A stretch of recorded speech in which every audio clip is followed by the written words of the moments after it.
It's on here now. The goalkeeper's beat, and South Africa have done Shagger Sport 2010.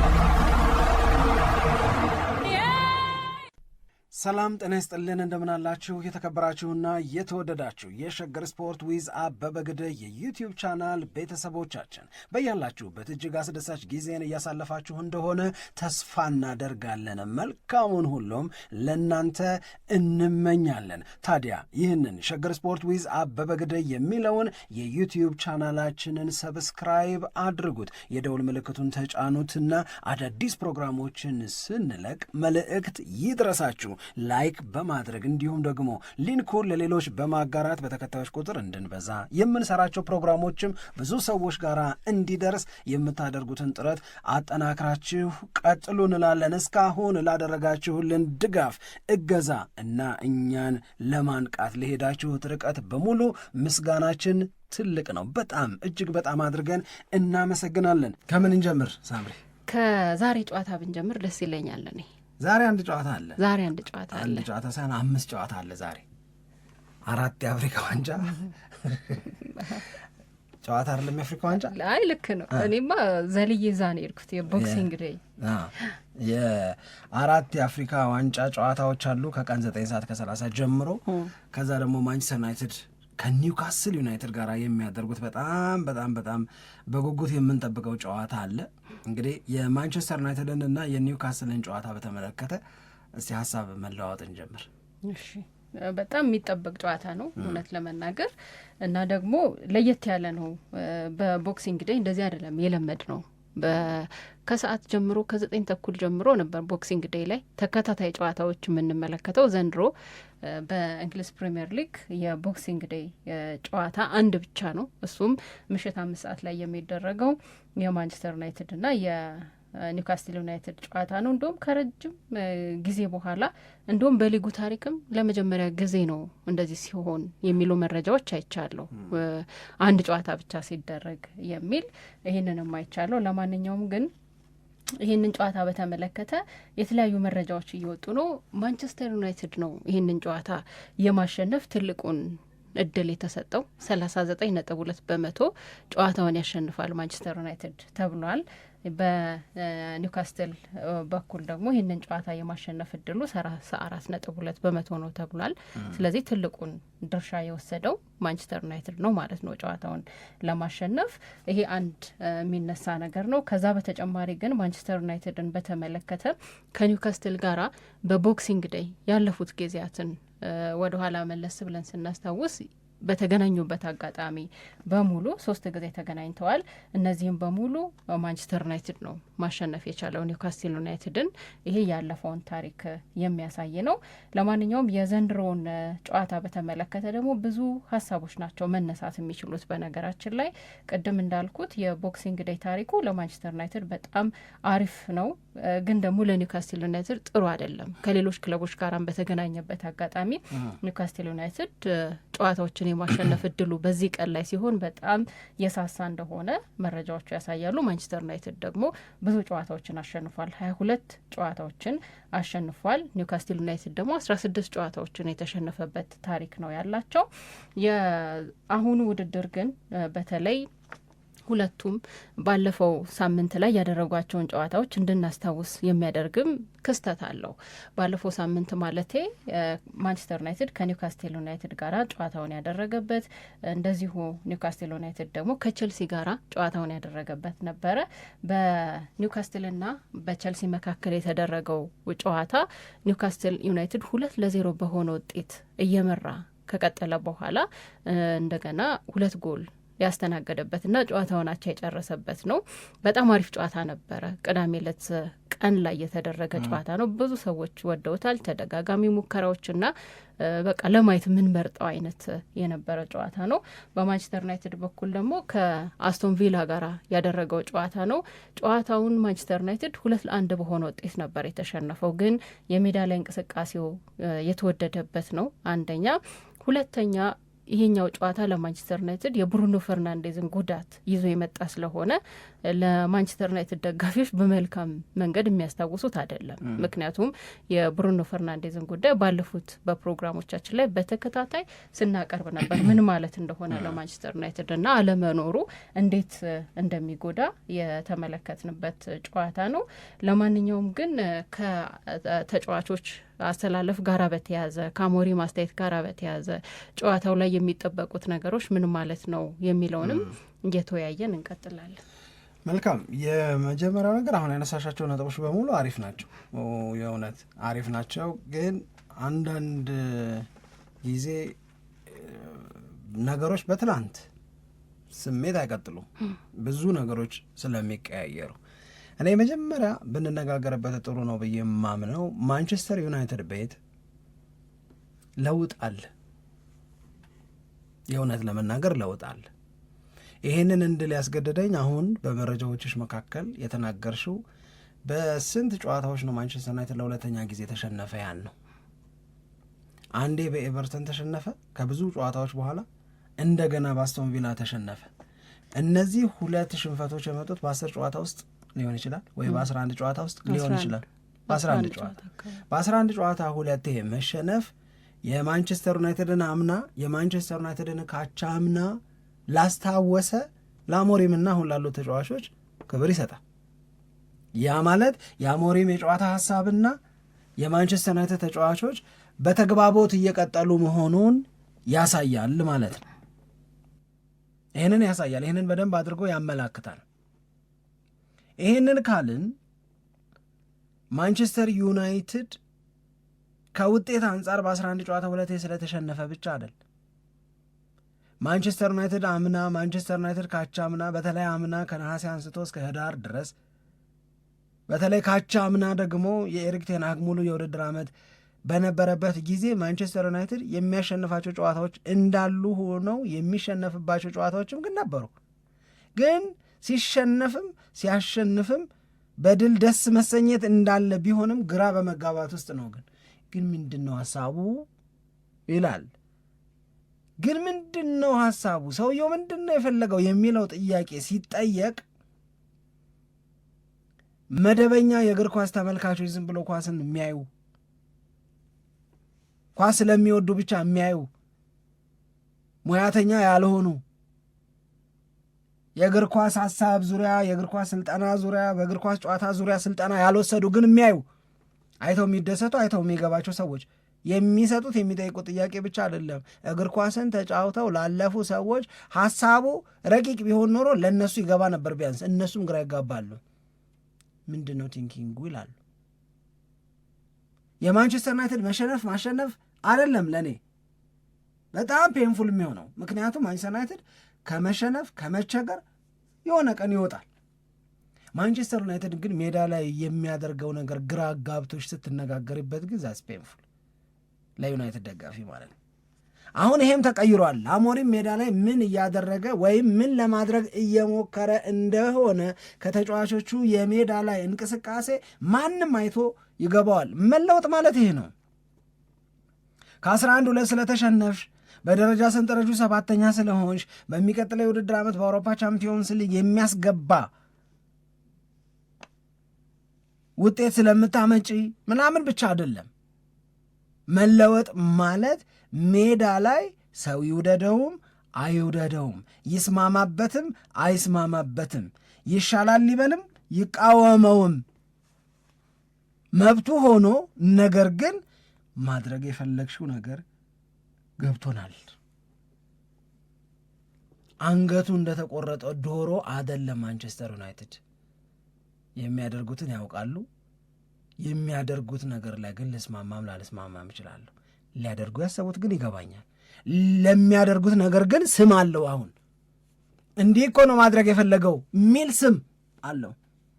አይቴናቅ የሚያስብል ጊዜ የለም አሁን ማለት ነው። አያ ሰውዬ ብሎ የሚያማርር የሚራክም ማንም የለም አሁን።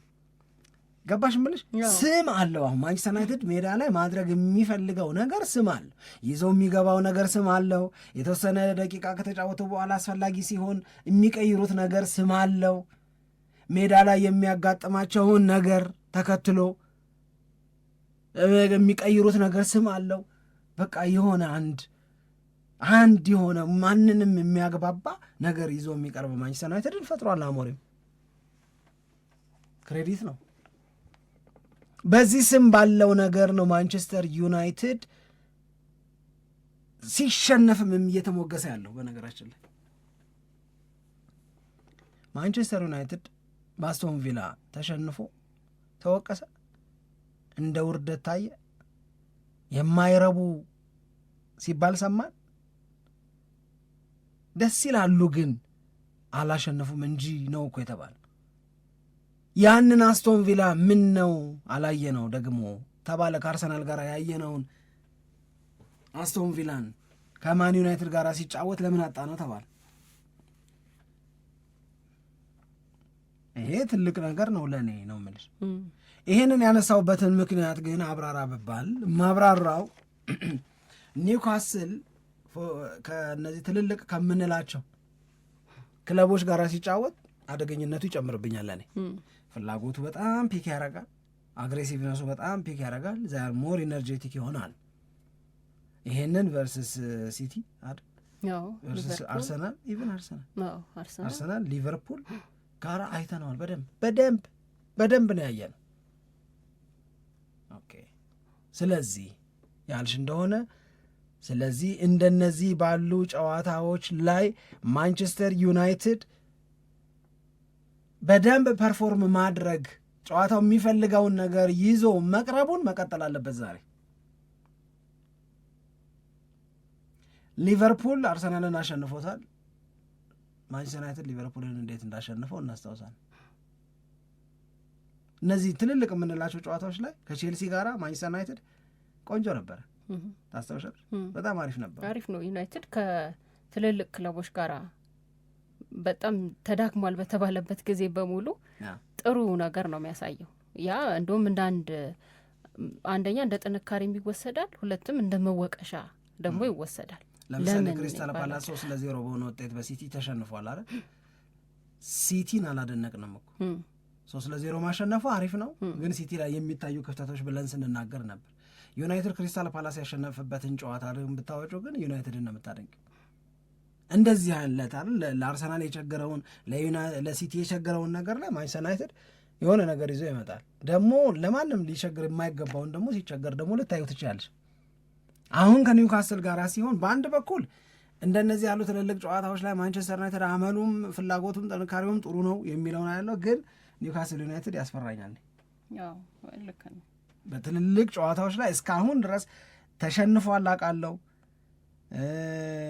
የሊቨርፑል ጨዋታ ላይ ላስት ሚኒት ላይ እንዴት እንደገባበት አስታውሳለሁ። አርሰናል ላስት ሚኒት ላይ እንዴት እንዳገባና እንዳሸነፈው ነጥብ እንደወሰደበት አስታውሳለሁ። ግን ቢያንስ ከጥረት በጣም ፈታኝ ከመሆን አንጻር ኒውካስል ሲፎርሽ አላየ ነው በትልልቅ ጨዋታዎች ላይ። ስለዚህ ማንቸስተር ዩናይትድ ከነዚህ ሁሉ መጓደሎች ስል አሁንም ሃሪ ማጓየር የለም፣ አሁንም ማቲያስ ደሊት የለም፣ አሁንም ብሩኖ ፈርናንዴዝ የለም፣ አሁንም ኮቢ ሜኖ የለም፣ አሁንም ኤምቤሞ፣ አማድ ዲያሎ፣ ማዝራዊ ምናምን የምታያቸው በሙሉ የሉ። ዩናይትድ ግን አለ፣ ባሉት ልጆች ይገባል። እነዚህ ሁሉ በሌሉበት ያው ኒውካስል አርሰናልን፣ ሊቨርፑልን፣ ሲቲን ሲገጥም ሲያስፈራ ያልነው ኒውካስል ከሆነ በዛው አቅም የሚገባው ለማንቸስተር ዩናይትድ ትልቅ የፈተና ቀን ነው። ደግሞ የኒውካስትል ዩናይትድና የማንቸስተርን ጉዳይ የቅርብ ጊዜ ታሪክ ካየን ኒውካስትል ዩናይትድ ብዙ የበላይነት ወስዷል። እንደውም ያየሁት ቁጥር በ5 ያለፉት ጨዋታዎች 4ቱን ኒውካስትል ዩናይትድ አሸንፏል። አንድ ጊዜ ብቻ ነው ዩናይትድ ያሸነፈው። ይህ ስታየው በፕሪሚየር ሊጉ ላይ ሁለቱ ሲገናኙ ኒውካስትል ዩናይትድ ምን ያክል ለማንቸስተር ዩናይትድ ከባድ እንደሆነ የሚያሳይ ነው። ይሄ አንድ የሚያሳይ ነገር ይመስለኛል። ግን ዘንድሮ በሁለቱ መካከል በጣም ተመሳሳይ ነገር ደግሞ አለ ተብሎ ይገለጻል። ይሄ ዋና የሚያመሳስላቸው ነገር ምንድን ነው? ጎል ያስቆጥራሉ ሁለቱ። ተጋጣሚዎቻቸው ላይ ብዙ ጎል በማስቆጠር ማንቸስተር ዩናይትድም እንደዚሁም ደግሞ ኒውካስትል ዩናይትድም የሚጠቀሱ ናቸው። እንደውም ባለፉት 6 የሊግ ጨዋታዎች ኒውካስትል ዩናይትድ 12 ጎሎችን አስቆጥሯል። ማንቸስተር ዩናይትድ ደግሞ እንደዚሁ በአለፉት 5 ጨዋታዎች 12 ጎሎችን አስቆጥሯል እና ስታየው በሁለቱ መካከል የሚደረገው ጨዋታ ጎል እንደሚኖረው ገና ከወዲሁ ልትገምት ትችላለህ። ይሄ በጣም ጥሩ መነሻ ነው የሚሆነው። ሁለቱም ጎል በማስቆጠር የተለየ ነገር እያስመዘገቡ ስለሆነ እንደገና ከዚህም በፊት በፕሮግራማችን ላይ እንዳነሳ ነው ደግሞ ጎል ከማስቆጠር ጎን ለጎን ብዙ እድሎችን ይፈጥራሉ። ኤክስጂያቸውም የሁለቱም በጣም ከፍተኛ ነው።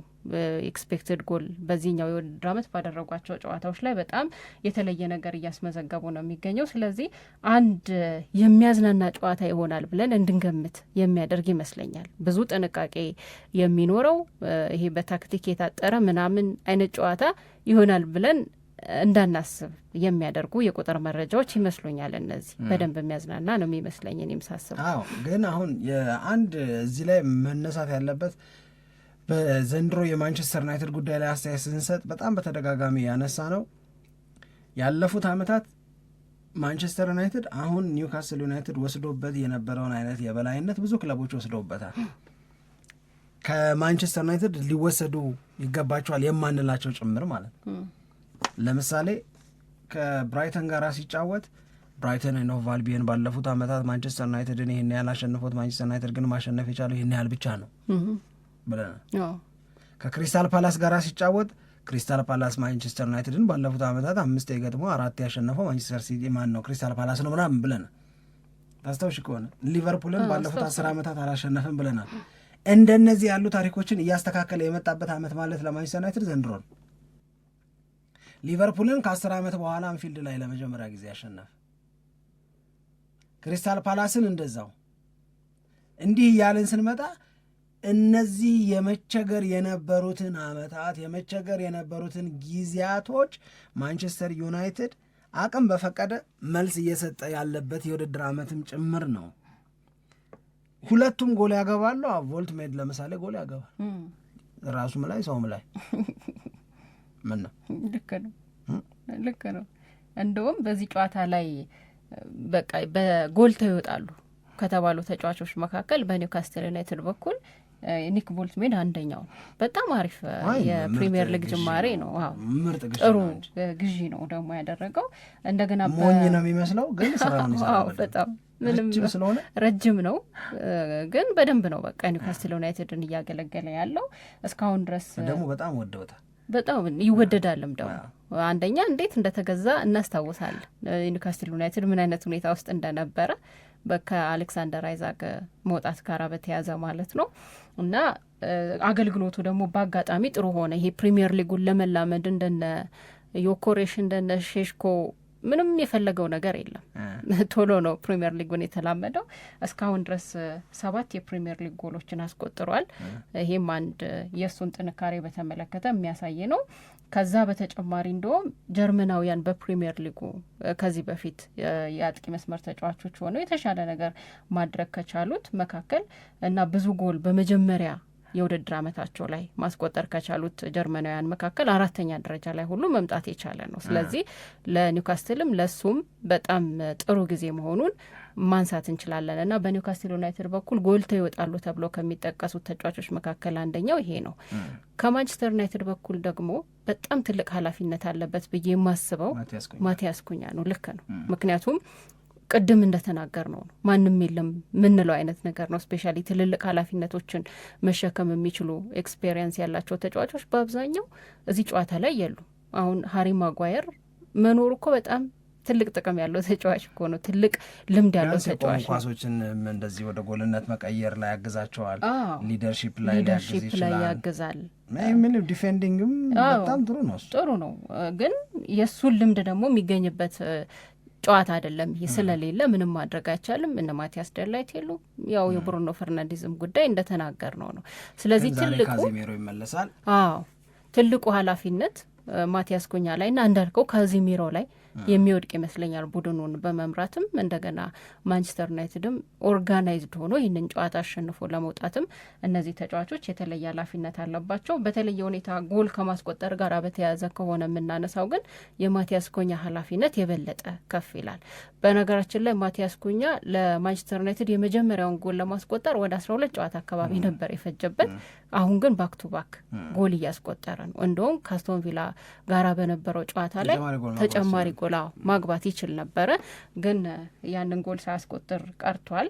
እንደገና ደግሞ በማቲያስ ኩኛ በኩል በ90 ደቂቃ ውስጥ 4.1 የጎል ሙከራ የሚያደርግ ተጫዋች ነው ከማንቸስተር ዩናይትድ ጋር ሆኖ ማለት ነው። ይሄንን 400 ደቂቃ ሜዳ ላይ ካሳለፉ ሌሎች ተጫዋቾች ጋር ሲያነጻጽሩት እንደ ማቲያስ ኩኛ አይነት ብዙ ጎል የሚሞክር ወይንም ወደ ጎል የሚመታ ሌላ ተጫዋች የለም። ስለዚህ እሱም በጣም አሪፍ እንቅስቃሴ አሁን በቃ ተመልሷል። የመጀመሪያዎቹ ጊዜያት ከዩናይትድ ጋር ትንሽ አስቸግረውት ነበር አይደል? ጎልም አላስቆጠረም፣ ተጎድቶም ነበረ ከጉዳት በኋላ ነው የመጣው። አሁን ግን በደንብ እየተዋሃደና ማንቸስተር ዩናይትድን የሚያገለግልበት መንገድ የበለጠ ከፍ እያለ መጥቷል እና ልናየው የምንፈልገው ተጫዋች ነው። ሜዳ ላይ በጣም ጥሩ እንቅስቃሴ ነው የሚያደርገው። የዛሬውን ጨዋታ ለየት የሚያደርገው ደግሞ ትልቁ ኃላፊነትን የሚወስድ ተጫዋች ስለሆነ እሱ የሚጠበቅበት ነገር ከፍ የሚል ይመስለኛል። ምን ይሆናል ብለሽ ታስቢያለሽ? ውጤቱ ተኝተው ያድራሉ የዩናይትድ ደጋፊዎች ይመስለኛል እኮ ነገር ተኝተው ያድራሉ። ማታ አይደል ያሸንፋል ኒውካስል። እኔ በማንቸስተር ዩናይትድ ባያሸንፍ እንኳን የሚሸነፍ አይመስለኝም። ስለዚህ ወይ ያሸንፋል ወይ አቻ ይወጣል ብዬ ነው የምገምተው።